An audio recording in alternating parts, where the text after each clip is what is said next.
여기 되어신 여러분 모두를 주님 이름으로 환영합니다. 여러분의 기도 덕분에 저는 충북혁신교회 선교 세미나 잘 다녀왔습니다. 자신의 자리에서 또 열심으로 교회를 섬겨주시고 또 봉사해 주신 모든 분들께 진심으로 감사를 드립니다. 우리 옆사람과 뜨겁게 오늘도 인사해보고 시작할까요? 서로 손잡고 또 안아주시면서 하늘의 소망을 담아서 하늘까지 함께 갑시다. 서로 인사해 주시면 감사하겠습니다. 우리 김원봉 집사님 저녁 예배에 또 다시 이렇게 나오실 수 있어서 얼마나 감사한지 모르겠습니다. 진심으로 환영하고 또 감사를 드립니다. 계속해서 생애빛 저희가 묵상하고 있습니다.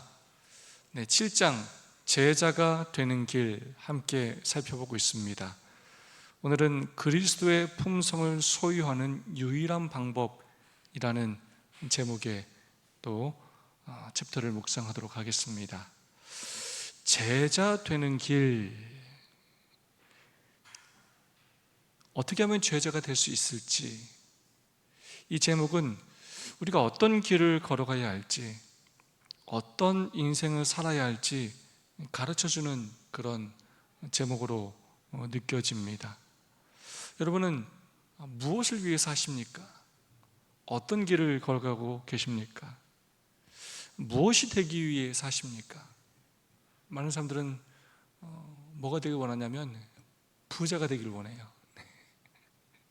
때로 공부를 하는 목적도 또 취업을 하는 목적도 대부분 다 더 많이 소유하기 위해서 그렇게 사는 경우들이 많이 있습니다. 여러분 혹시 정말로 여러분의 삶의 목적이 예수님의 제자가 되는 것이다 라고 여러분 생각해 보신 적이 있습니까? 그냥 교회에서 이렇게 배우니까 그냥 배울 때 잠깐 듣는 거 말고 내 삶의 목적이 예수님의 제자가 되는 것이다. 부자도 아니고 높은 명예를 얻는 것도 아니고 사장도 아니고 내 삶의 목적은 예수님의 제자가 되는 것이다. 우리의 삶의 목적이 정말로 예수님을 닮아가고 또 예수님의 제자가 되어서 또 제자를 삼으며 사는 것이 정말로 우리의 삶의 목적이요 소망이 될 수 있기를 간절히 소망합니다. 그러기 위해서는 우리가 늘 정말로 잊지 말아야 하겠습니다. 예수님의 제자로 살기 위해서 노력하고 내가 그 길을 걸어가고 있는지 또 내 자신을 돌아보고 늘 그 일을 위하여 기도하고 또 노력하기를 소망합니다. 오늘 그리스도의 품성을 소유하는 유일한 방법 한번 묵상해 보도록 하겠습니다. 그러나 그리스도께서 우리에게 피할 길을 마련해 놓으셨다. 그분께서는 이 세상에 사시면서 우리가 직면해야 할 똑같은 시련을 당하셨지만 죄 없는 생애를 사셨다. 그분은 우리를 위해 돌아가셨다. 이제 그리스도께서는 우리의 죄를 대신 지시고 그분의 의를 우리에게 주신다는 제안을 하신다. 아멘. 여러분 전에 배웠던 혹시 소주제 기억이 나십니까? 여기서 그러나 그리스도께서 우리에게 피할 길을 마련해 놓으셨다. 이것만 읽으면 앞에가 무슨 내용인지 알 수가 없습니다. 지난번에 배웠던 내용은 두 가지 큰 실수라는 그런 소제목이었습니다. 아담이 죄를 범하기 전에는 하나님의 율법을 순종함으로 의로운 품성을 이룰 수 있었다. 율법에 순종했을 때 죄를 짓기 전에는 그 의로운 품성을 이룰 수 있었지만 아담은 실패하고 말았다. 그의 죄 때문에 우리 모두는 죄인이 되고 우리 스스로는 의롭게 될 수 없다. 우리의 죄 많고 거룩하지 않기 때문에 하나님의 율법에 우리는 죄 많고 거룩하지 않기 때문에 하나님의 율법에 완전히 순종할 수 없다. 하나님의 율법이 요구하는 바를 이룰 수 있는 의가 우리에게는 전혀 없다. 여러분 이 말씀만 읽으면 절망적으로 느껴지지 않습니까? 우리는 율법에 순종할 수도 없고 우리가 죄가 많고 거룩하지 않기 때문에 우리에게는 의가 하나님의 율법이 요구하는 바를 이룰 수 있는 의가 우리에게는 전혀 없다는 것입니다. 아무런 희망이 없다는 것입니다. 그래서 그 다음 절망 가운데 있는 우리에게 다시금 주신 말씀이 바로 희망의 말씀입니다. 우리에게는 그리스도께서 우리에게 피할 길을 마련해 놓으셨다는 것입니다. 예수님께서 이 땅에 육신을 입고 오셔서 사시면서 우리가 직면해야 할 똑같은 시련을 당하셨지만 그분은 죄 없는 생애를 사시고 우리의 죄를 대신하여 우리를 위해 돌아가셨다는 것입니다. 그렇기 때문에 이제 그리스도께서는 우리의 죄를 대신 지시고 그분의 의를 우리에게 주신다고 제안을 하셨다는 것입니다. 우리 스스로 율법에 순종할 수 없기 때문에 둘째 아담이신 예수님께서 이 땅에 오셔서 그분께서 온전히 율법에 순종하시고 십자가에 달려 돌아가심으로 본인의 죄가 아니라 우리의 죄를 위하여 그분께서 죄짐을 지심으로 이제 그분께서 그분의 의를 우리에게 주시겠다고 제안을 하셨다는 것입니다. 다음 말씀입니다. 우리는 우리 자신을 주님께 드리고 그분을 우리의 구주로 받아들일 수 있다. 그러면 지나간 우리의 삶이 아무리 죄로 얼룩졌더라도 우리는 주님 덕분에 의롭다고 간주된다. 그리스도의 품성이 우리의 품성을 대신하게 될 것이다. 하나님께서는 우리를 마치 죄를 전혀 짓지 않는 것처럼 받아들이신다. 아멘. 우리가 할 수 있는 일이 없어. 우리는 죄로 더러워졌고 우리 스스로는 그 더러움을 씻어낼 수가 없다는 것입니다. 그러나 예수님께서 그 일을 하심으로써 우리가 우리 자신을 주님께 드리고 그분을 우리의 구주로 받아들이면 우리의 삶이 아무리 죄로 얼룩졌더라도 우리는 주님 덕분에 의롭다고 간주된다는 것입니다. 그분께서 선물로 주시는 의로움을 받아들여야 한다는 것입니다. 나의 노력과 능력으로는 도저히 이룰 수 없다는 것입니다. 탕자의 비유, 이 의로움을 얘기할 때는 정말로 우리가 탕자의 비유를 묵상하면 많은 도움이 됩니다. 이 둘째 아들은 정말로 못된 아들이에요. 아버지가 돌아가지도 않으셨는데 유산을 당당하게 요구하였고 그 돈을 받아서 아버지를 멀리 떠나서 아버지의 마음을 아프게 하고 그렇게 살았습니다. 허랑방탕한 삶을 살았고 아버지를 잊고 살았습니다.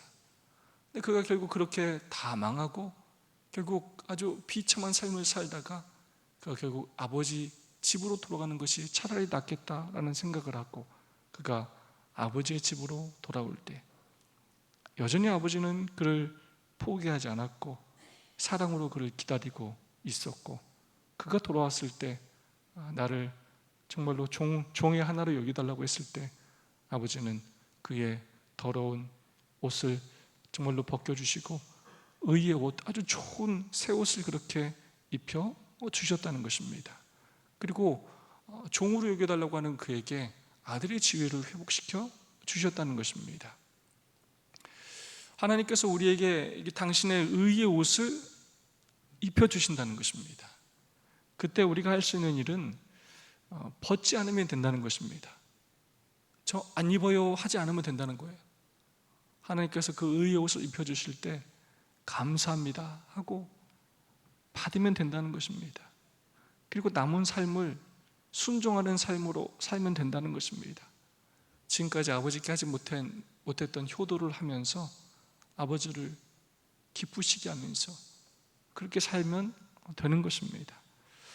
아담과 하와가 죄를 지었을 때 가죽옷을 지어 입히실 때도 마찬가지입니다. 본인들이 그것들을 거부하지 않으면 하나님께서 은혜로 입혀주시는 옷을 입기만 하면 그들은 전혀 다른 삶을 살 수 있게 되는 것입니다.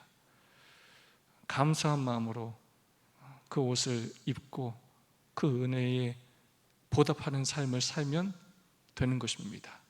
그렇게 할 때 그리스도의 품성이 우리의 품성을 대신하게 되고 하나님은 우리를 마치 죄를 전혀 짓지 않은 것처럼 우리를 받아들여 주신다는 것입니다.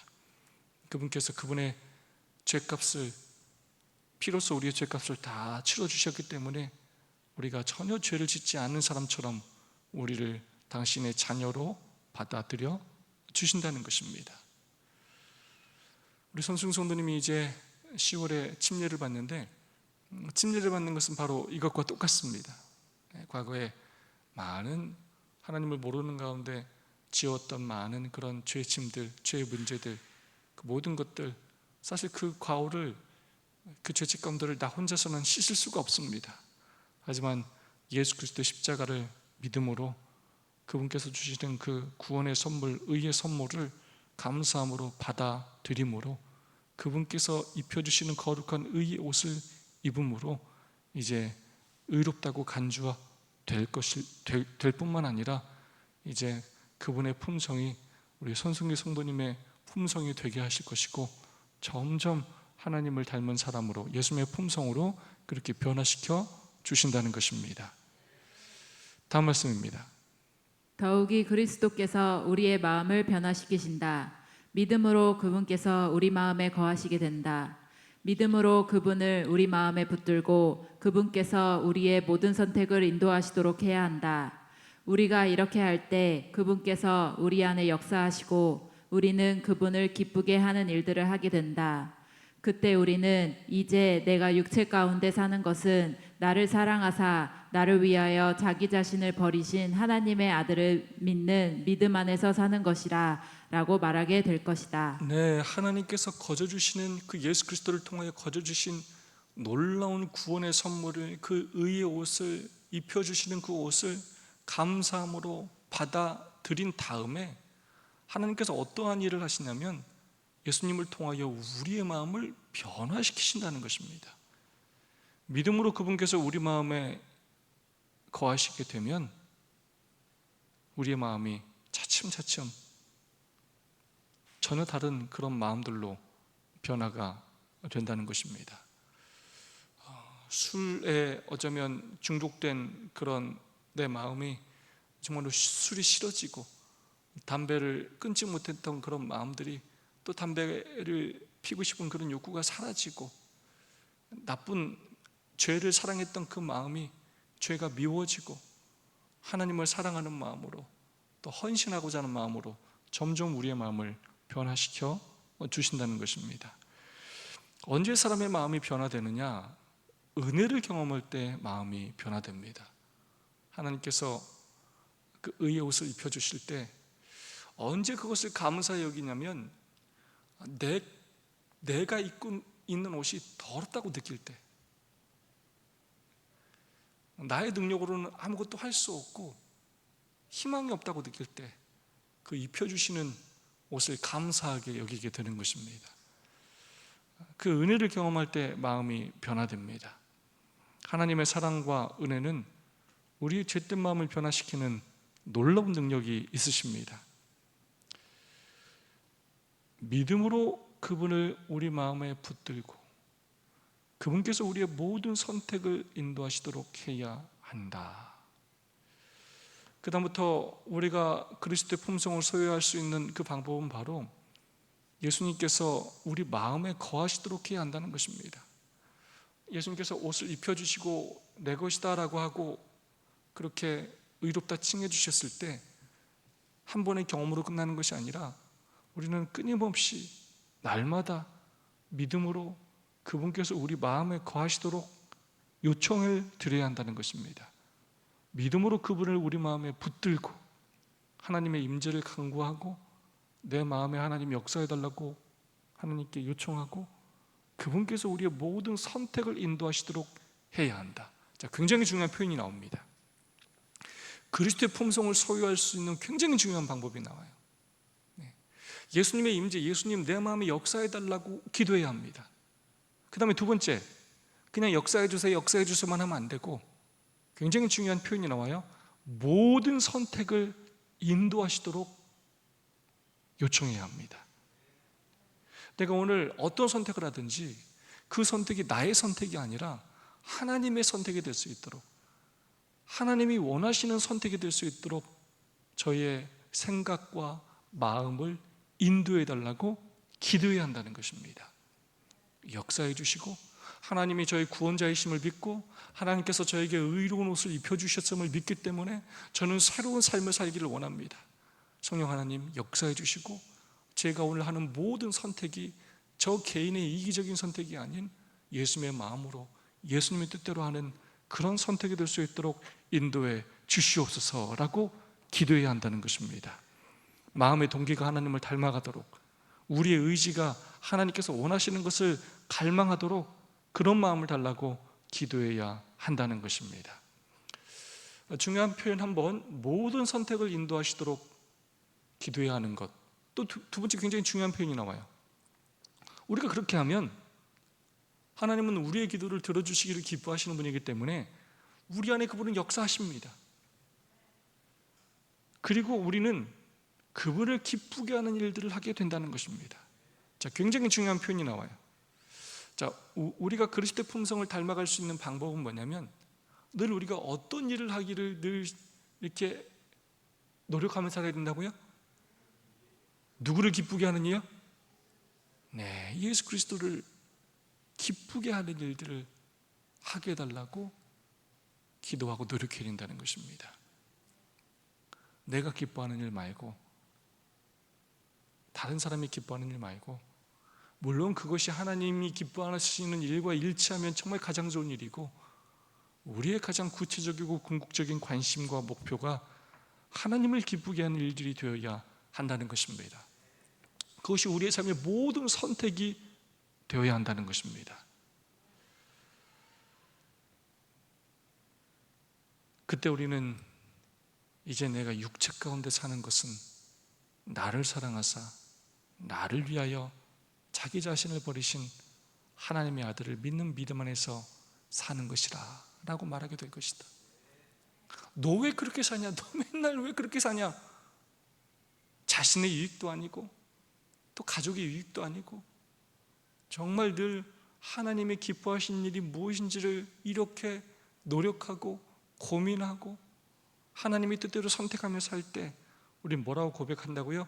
아, 내가 육체 가운데 이렇게 사는 것은 나를 사랑하사 나를 위하여 자기 자신을 버리신 하나님을 믿는 믿음 때문에 나도 내 자신을 버리고 하나님 뜻대로 사는 것이다 라고 말하게 된다는 것입니다. 그런 경험을 하게 된다는 것입니다. 하나님께서 기뻐하시는 일, 여러분은 어떤 일을 선택할 때 그 기준이 무엇입니까? 정말 이런 기준으로 고민해 보신 적 있습니까?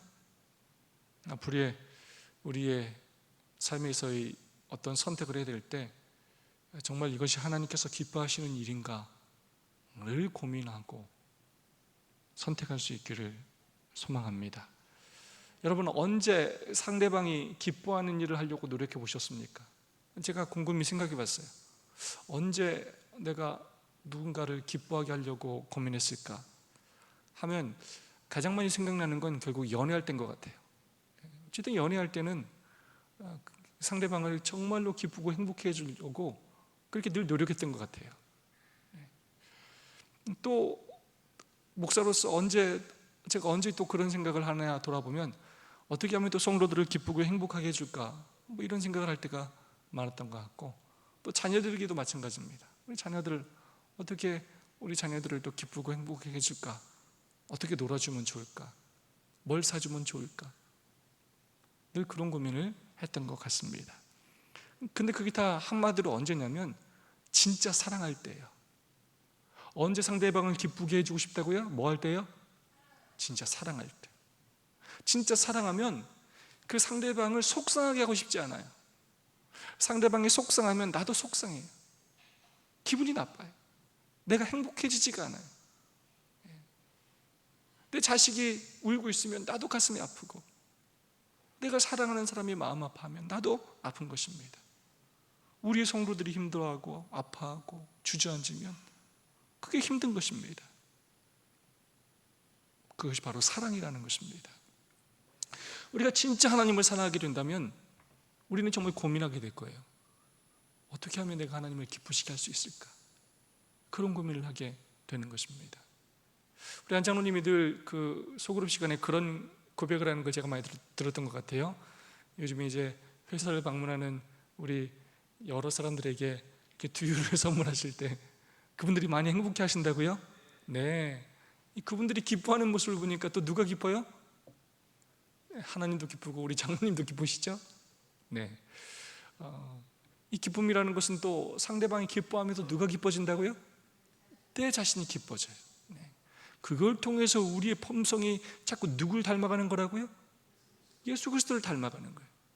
가족관계를 통해서 성도들을 기쁘게 하고 행복하게 하면서 또 이웃들을 기쁘고 행복하게 하면서 그게 예수님 마음이기 때문에 우리가 점점 그렇게 예수님을 닮아가게 되는 것입니다.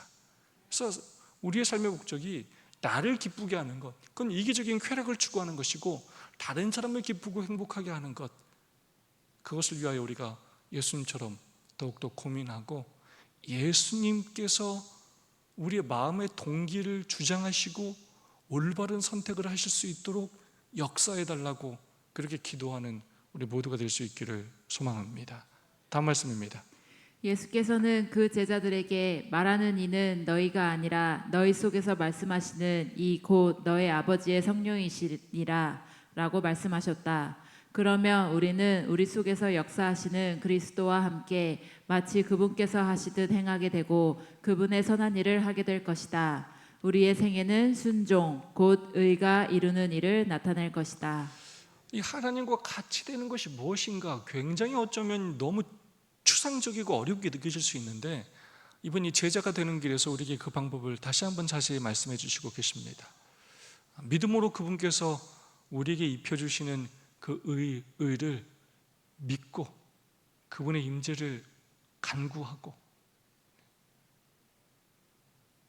우리의 마음의 생각과 동기를 그분께서 주관하시도록, 그래야 우리의 모든 선택이 정말로 하나님께서 기뻐하시는 선택을 하게 해달라고 우리가 그렇게 간절히 구할 때, 그러면 그분께서 우리 가운데 역사하실 것이고 우리를 변화시키신다는 것입니다. 그러면 내가 무슨 말을 하게 되는데, 그러면 내 생각을 내가 말하는 게 아니라 나도 모르는 사이에 성령 하나님께서 나를 통하여 말씀하시게 된다는 거예요. 마치 이건 누구의 경험하고 똑같냐면, 오순절 성령의 놀라운 역사가 있었을 때 베드로가 자기가 말하는 게 아니라 결국 누가 말하게 됐다고요? 성령 하나님께서 베드로를 사용하셔서 말씀하셨다는 것입니다. 그럼 과연 우리 하나님은 우리를 로봇처럼 창조하셨습니까? 절대 그렇지 않습니다. 하나님은 억지로 우리를 마음대로 사용하실 수가 없어요. 우리가 우리 자신을 온전히 드릴 때 하나님께서 우리를 사용하실 수 있어요. 귀신이 언제 우리를 사용하느냐? 우리가 귀신에게 우리의 마음을 줄 때 귀신이 우리를 사용하는 것입니다. 우리가 하나님께 우리의 마음을 온전히 드리면 하나님께서 나를 당신의 도구로 그렇게 사용하시게 된다는 것입니다. 말하는 이는 너희가 아니라 너희 속에서 말씀하시는 이 곧 너희 아버지의 성령이시라. 그러면 우리는 우리 속에서 역사하시는 그리스도와 함께 마치 그분께서 하시듯 행하게 되고 그분의 선한 일을 하게 될 것이다. 우리가 마치 누구와 같은 일을 하게 된다고 그러면 이제요, 예수님처럼 살게 된다는 거예요. 나도 모르는 사이에 내가 그냥 예수님처럼 예수님이 하시는 말씀을 하고 예수님께서 행하신 일들을 내가 하게 된다는 것입니다. 그렇게 이기적으로 살던 내가 선한 일들을 하게 된다는 거예요. 그러면서 나도 모르는 사이에 우리 스스로는 율법을 지킬 힘이 없는데 이제 우리는 순종하는 생애를 살게 되고 우리의 삶을 통해 의를 드러내는 일을 하게 된다는 것입니다. 그런 놀라운 역사가, 삶의 변화가 우리 가운데서 일어나게 된다는 것입니다. 다음 말씀입니다. 이로 보듯이 우리는 자만하거나 자찬할 이유가 전혀 없다. 우리의 유일한 소망은 하나님께서 우리의 의로 여겨주시는 그리스도의 의에 있다. 그 의로 말미암아 주님의 성령께서 우리 안에서 우리를 통하여 역사하신다. 아멘. 이런 모든 것을 통해서 볼 때 우리는 자만하지 말아야 하고 스스로를 또 칭찬하지 말아야 한다는 것입니다. 왜냐하면 우리의 헌신, 우리의 희생은 아무것도 아니라는 것입니다. 그것이 우리의 품성을 변화시킬 수도 없고 그것이 우리를 구원할 수도 없고 그것이 우리로 하여금 율법을 순종하게 할 힘도 없다는 것입니다. 하나님 앞에 겸손해야 한다는 것입니다. 우리의 것은 아무것도 아니라는 것입니다. 우리의 유일한 소망은 우리를 의롭다고 여겨주시는 예수 그리스도의 의에 있다는 것입니다. 그분께서 우리가 죄인 되었을 때 우리의 죄를 위하여 육신을 입으시고 십자가에 달려 돌아가시고 우리의 죄값을 대신 짊어 주셨고 선물로 우리에게 당신의 의로운 옷을 입혀주셨기 때문에 우리가 이것을 믿을 때 우리가 이렇게 예수님의 제자가 될 뿐만 아니라 우리의 품성이 예수 그리스도를 닮아갈 수 있게 하셨다는 것입니다. 그것은 하나님의 놀라운 선물이고, 그래서 우리의 유일한 희망은 바로 그리스도의 의에 있다는 것입니다. 더럽지 않은 우리를 정말로 깨끗하게 해줄 그리스도의 의에 있다는 것입니다. 자, 여기 굉장히 중요한 표현 또 두 가지가 나옵니다. 그래서 예수 그리스도의 그 의로 말미암아 주님의 성령께서 첫 번째 우리 안에서, 두 번째 우리를 통하여 역사하신다. 그분께서 늘 우리 안에, 우리가 그분의 임재를 늘 갈망하고 간구해서 그분께서 우리의 마음 안에 계셔야 하고, 또한 그것으로 끝나는 것이 아니라 우리가 모든 선택을 할 때 하나님의 뜻에 합당한, 하나님을 기쁘시게 하는 선택을 해달라고 우리가 요청해야 그분께서 우리를 통하여 일하시게 됩니다. 그래서 먼저 우리 안에 계셔야 되고, 또 그냥 계시기만 하신 것이 아니라 그분이 나를 통해 일하시도록 우리가 요청을 해야 한다는 것입니다. 칭의와 성화, 우리 안에서 우리를 통하여 역사하시는 그 경험, 그래서 말씀이 육신이 되는 경험, 하나님의 말씀이 나의 삶에서 정말로 하나가 되는 그 경험을 우리의 삶을 통해서 하게 될 때 우리의 품성이 그리스도를 닮아가게 된다는 것입니다. 다음 말씀입니다. 우리는 믿음의 참된 의미를 이해해야 한다. 이미 알고 있는 무언가를 사실로 믿는다고 해서 우리가 믿음을 나타낸다고 할 수 없다. 우리는 하나님이 살아계심을 안다. 우리는 하나님의 능력을 믿는다. 우리는 하나님의 말씀이 진실임을 안다. 그런데 사탄과 그의 사자들까지도 그 사실들을 알고 믿기까지 한다. 성경은 귀신들도 믿고 떠느니라 라고 말한다. 그러나 이것은 믿음이 아니다. 네, 지식적으로 알고 받아들이는 것, 이건 진짜 믿음이 아니라는 것입니다. 지금까지 배웠던 것처럼 믿음은 그분이 우리 안에 역사하시고 또 우리를 통하여 일하셔야 한다는 것입니다. 마지막 말씀입니다. 우리가 하나님의 말씀을 믿을 뿐 아니라 우리가 하는 모든 선택을 하나님께서 지도하시도록 요청할 때에 비로소 우리는 믿음을 갖는 것이다. 우리의 마음을 그분께 드리고 그분을 사랑할 때 비로소 우리의 믿음을 나타내는 것이다. 이런 믿음은 사랑으로 역사하며 우리를 정결케 한다. 이런 믿음은 우리를 그분처럼 될 때까지 우리를 변화시킨다. 아멘. 정말로 아주 위대한 말씀입니다. 우리가 하나님의 말씀을 믿을 뿐 아니라 그분께서 죄인인 우리를 사랑하셔서 당신의 의로운 옷을 입혀주시는 사랑과 은혜의 하나님이라는 것을 우리가 믿을 뿐만 아니라 그분의 임재를 간구하고, 그래야 우리가 그분이 우리 안에 역사하실 뿐만 아니라 우리의 모든 선택이 하나님을 기쁘시게 하는 선택이 되게 해달라고 우리가 요청할 때, 그때 우리는 비로소 믿음을 갖게 된다는 것입니다. 그렇게 우리가 우리의 마음을 그분께 드리고 내 마음을 하나님께서 좀 이끌어 달라고, 내 삶의 목적을 하나님께서 가장 선하신 길로 인도해 달라고 그렇게 우리가 요청할 때, 우리가 그분을 그렇게 사랑할 때, 그분을 기쁘시게 하려고 할 때 비로소 우리의 믿음을 나타내게 된다는 것입니다. 결국 이런 믿음이 우리를 정결하게 하고, 결국 이런 믿음이 우리를 예수님을 더 닮아가게 하고, 우리가 죽을 때까지 끊임없이 우리를 거룩하게 성화시킨다는 것입니다. 우리의 신앙의 연수가 쌓이면 쌓일수록 우리가 이렇게 더 예수님을 닮아가게 되기를 소망합니다. 더 예수님께서 기뻐하시는 일을 하기 위해 노력하고, 우리의 삶의 목적과 동기가 더 예수님께서 원하시는 것들을 그렇게 갈망하는, 그렇게 하나님을 뜨겁게 사랑하는 경험을 하는 우리 모두가 될 수 있기를 간절히 바라면서 오늘 말씀 마치겠습니다. 두 분씩 짝을 지으시고, 내 안에 역사하셔서 나를 통하여 일하신 그 하나님에 대한 경험을 고백해 주시면 정말로 좋겠습니다. 우리 안성호 장로님, 우리 손승희 성도님 그렇게 같이 하시고요, 우리 형민이 우리 뒤에 우리 박현 수사님 또 같이 그렇게 하시면 좋을 것 같습니다.